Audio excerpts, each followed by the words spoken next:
We are back in the IPL studio and we have Janine, Tegan and another little friend with us today, Bumpy. Bumpy, do you want to say hello? Bumpy doesn't have a headset on, but Tegan, would you like to tell us what Bumpy is? Bumpy is bobtail. He comes from WA. Yep, blue tongue lizard. Yes. How does he feel? Very bumpy. I guess that's where he got his name from. It was. Yep. And how did you get Bumpy? I believe he came from one of the reptile dealers that we deal with. Yep. And we've had him for, I think, about 8 years. Yep.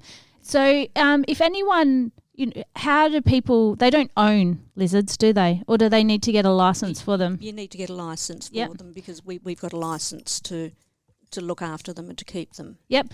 Can you tell me a little bit about what Bumpy eats? Bumpy will eat fruit, veg, anything. Yep. He does like his meat more than his veg. Like most kids. Most people. His tongue's coming out. And if you put him up on the shoulder, you'll be able to see him right there. In the monitor. Yeah, in the monitor. Can you tell me a little bit about how you care for Bumpy? You can talk about that. Usually we've got a big pen for him to like run around. There's stuff for him to hide under. Yeah, that's important. Yep. Yeah, especially in winter because they go into hibernation. Yep. Food, yep. Water, and we also clean the cage when it needs to be clean. Yeah. What about his skin? Does his skin need washing? Does he get subject to any mites or anything like that? Yes. We do get mites occasionally, so we have to deal with them. Yep. And so they would get them out in the wild as well? Yes. Do they have like a natural response to things like that? I think so, but I know that they also get a lot of ticks. Yeah. And occasionally Pauline, who's our head reptile wrangler, she'll find ones out in our garden and she'll bring them in and clear all their ticks out of their ears and everywhere and then put them back in the garden. So if someone came across a bobtail, what should they do? Observe? Just observe and make sure that it looks okay. I think I was telling you before, Bob Irwin recently put a little video up on the internet of him taking a baby bobtail off the road, obviously to save it from being run over, and it showed its predatory response, which was mouth open, showing its blue tongue and just kind of like bobbing at him. Sweetest little video. Cool little things, aren't they? But he's not little. No. How old is Bumpy? About 12. 12. How long do they live for? That's one question I didn't ask, so I had the answer. Do you know that one? About 20 years, but in the wild, not very long. Not very long, just because of predators? Yeah. Yeah. And what are the predators that usually... Birds, bigger animals. Yeah. Cats? Yeah, I suppose cats. Yeah. Not nice cats in the wild, are they? No. Something that we don't like. We are also talking about, you have a fantastic school holiday program, always popular, always net to get in quick, but we have the information. Yes, you do. I do. Yeah. And the first one that we have coming up on Thursday, the 7th of July, is the reptile experience. So that's appropriate that we've got Bumpy here. Yep. And that's a hands-on workshop for the kids. So kids get to hold Bumpy, see his little habitat. And have the snakes around their neck. Oh, okay. Which Tegan does. And loves by the look on on her face. Yeah, she was chatting with them all this morning. Okay. Lots of friends there. Yes. And then we've got the marine talk. We've now got a marine biologist on board. So he's very, very knowledgeable about all sorts of things, and he'll be talking about our new axolotls that we've got on board. Excellent. And of course our turtles and everything. What's his role there? As a marine biologist, you've got the beautiful Point Parent and everything that surrounds you. Is his role just within conservation, or does he have another role with you guys? No, he literally looks after all of our marine animals. Oh, excellent. But also with the reptiles as well. Yep. Because we've got a huge big saltwater indoor pond there that's got a banjo shark, it's got a shovel-nosed ray, there's a big cobbler, and starfish and whiting and just general fish in general. So all of the different tanks we also have, he's always testing the water for its levels and things like that. And you've got the expertise now to be able to give all the information in relation to the marine animals there to all the kids. Wow. Yes, and also we've got a few, excuse me, I've got a frog in the throat. You didn't bring one.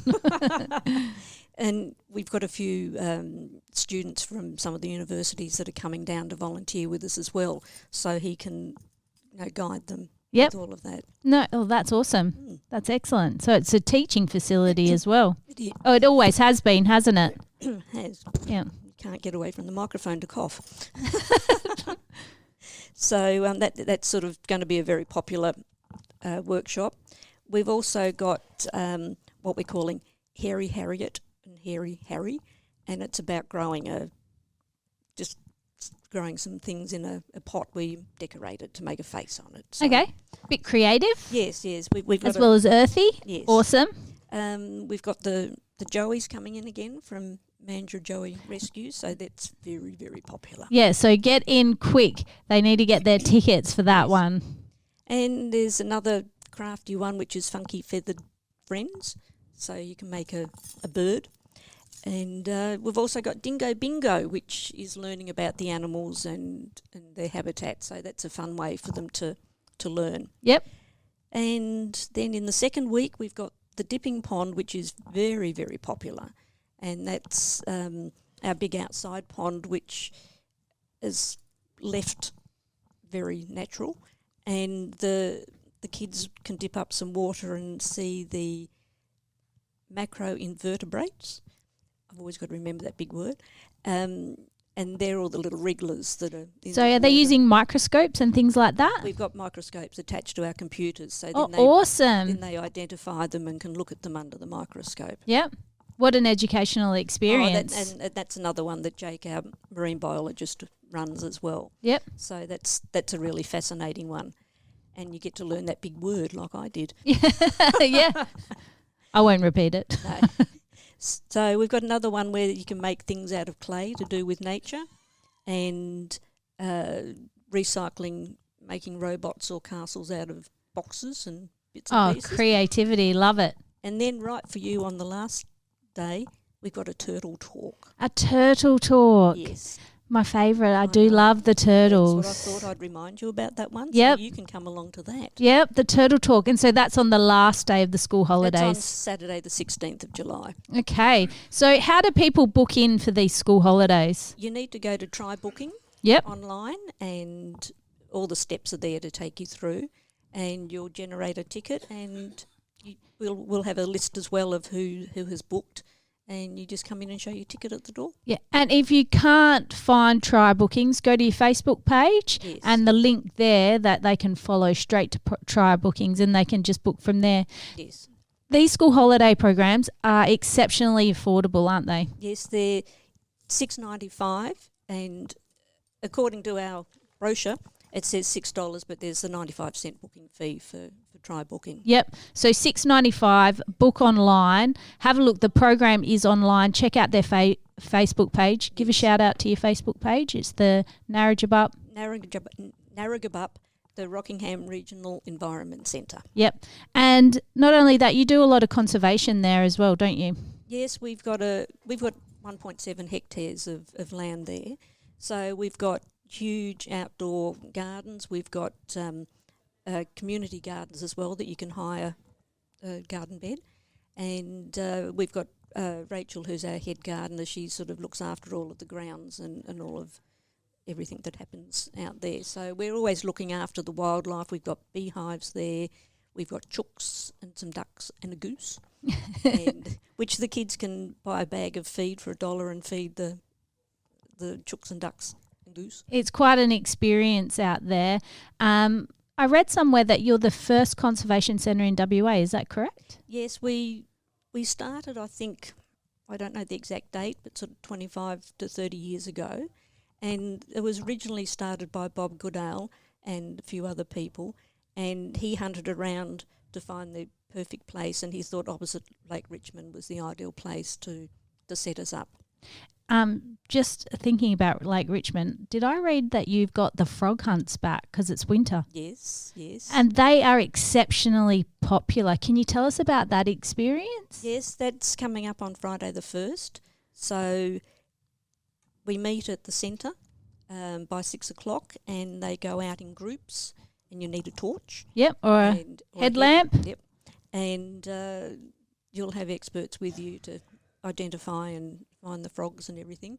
And then after that, you come back and there's hot chocolate with marshmallows. Oh, it sounds like a perfect way to end an evening, and is. so engaging for the kids to make Yes. them so aware of their surrounds, the sounds, because often you'll hear a frog before you see it, won't you? Yes, I've got some in my garden, and it took me a long time to work out what the moaning noise was. Yeah, and a lot of them make different noises, don't they? Like you do. said, one's a moaning, and I've heard that there's a motorbike one that Yes. actually sounds exactly like a motorbike. motorbike. Yes, I've got them as well. How many types of different frogs do you know are across at Lake Richmond? No idea. Many. Do you have any idea? Nope. Well, do you know what? You should find out. You Yes. should go on the frog hunt. So much information. Find it out on their web page. Is there any other information you'd like to get out to your community? I appreciate that you brought in Bumpy. Well, we've actually bought him one of his skins that he shedded as well. So he sheds skin. Yes, they all shed. There's one of, we've even Oh, my goodness. down to his toes.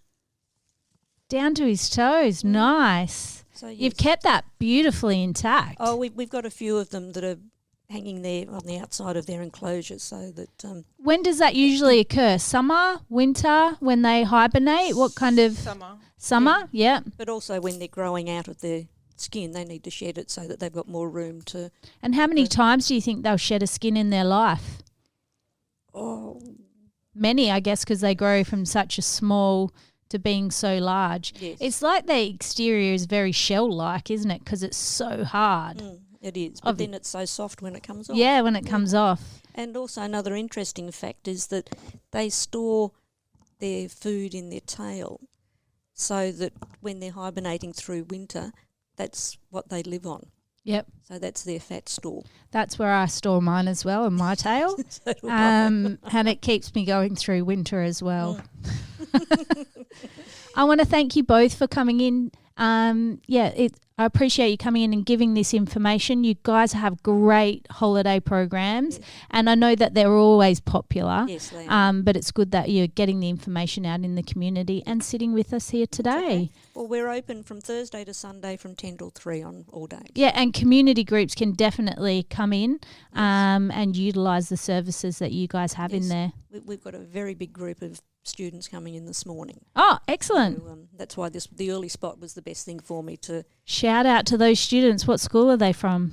Oh, I'm not sure actually. Rockingham. Rockingham. Oh, there we go. Shout out to the kids in Rockingham.